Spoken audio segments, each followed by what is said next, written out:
Jomiluongo ni Gen Z nyalo join wuotho mamuol no kaka ne familia ka okwayo.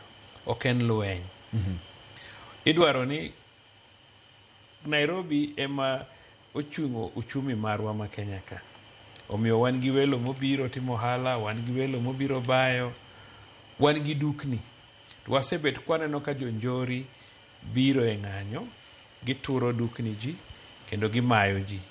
Kendo lweny bedo maduong' gi polis. Asto bang'e ng'ato ngimane lal, ka ng'ato ngimane oselal.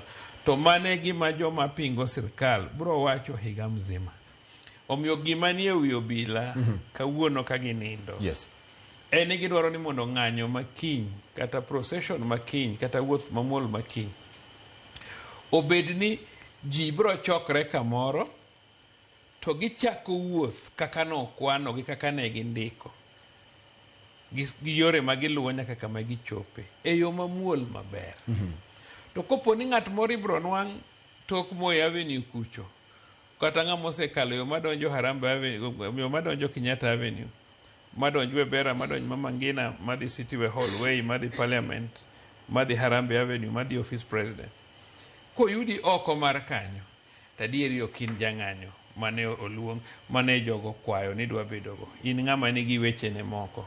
Koro nyaka wawinjre kaka piny ni oyienwa golo pachwa, oyienwa ng'anyo, lako bed mamuol, kendo nyaka wabed waonge silaha.